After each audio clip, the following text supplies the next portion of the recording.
So the very first one is important tips for USCIS form I-134. So this has been a really common question the past few weeks, and so we wanted to make sure we give you some important tips about that form and just provide clarity about what this form is. So for those of you who are going through a fiancé visa process, you are probably already familiar with this form, or maybe not. Maybe you haven't gotten to this step yet.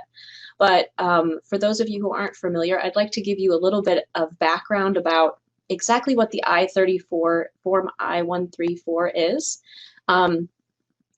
in what context it is needed, and then just some tips about that form from the common questions we're receiving. So form I-134 is a form that's used specifically for tourist visas and fiancé visas. I'm going to speak to fiancé visas because our firm assists couples going through the immigration process.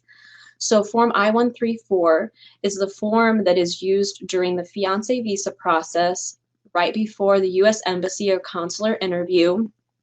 And it's the form that immigration needs to show that the immigrant, the fiancé that's coming to the United States, will not become something called a public charge, which essentially means that he or she will not need public assistance while they are here, that they are able to be self-sufficient, pay for their expenses, or the U.S. Petitioner is able to pay for their expenses.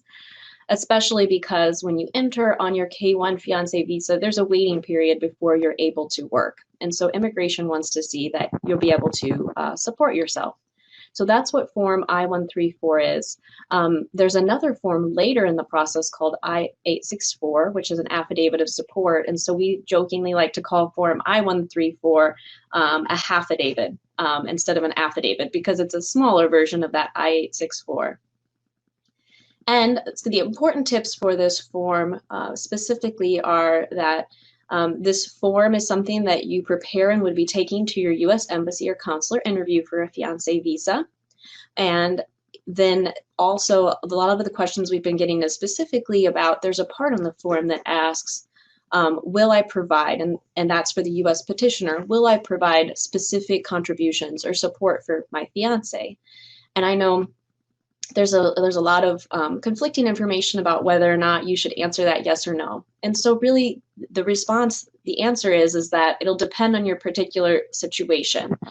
Your fiance might actually already have money saved up, and that he or she will be using that to pay for their expenses while they're here waiting to be able to receive their work authorization. Or you might actually, a lot of times people don't think about it, but as U.S. petitioner, maybe you have an apartment or a home that you'll be sharing together, and technically you'll be providing that room and board, you can say, for your fiance, even though you're going to be married and have a life together and everything will be shared. So really, it's just a matter of your particular situation about whether you answer yes or no to that question. The important tip would be, if you're answering no, immigration might ask, well, what is your immigrant fiance's plans for being able to support him or herself? And they might also ask, why are you not providing financial support? And that could be as simple as, we're going to be combining, we'll be combining our lives together. We both are coming into the relationship before marriage with savings, and we'll both be able to be self-sufficient. And so the answer is that you don't have to pick yes or no. It's really going to be dependent on your particular situation. But really just knowing that if you're answering that question, just be prepared for those questions from immigration about what they're going to be asking. I know some people in our Facebook group were really worried that if they picked yes or no, that it would they'd be likely denied if they picked one or the other, and that's not necessarily true. There's not a magic answer to that question on the form. So hopefully that provides you with some clarity on that. And then the other question we get about another tip for USCIS form I-134 is, a lot of people want to know, well, what evidence do I need to provide with this form? Now, I'll give you some examples of evidence that should be provided, but please know that, again, not to be a broken record, but every case, each case specific. So depending on your particular circumstances, it'll determine what documents you provide with this.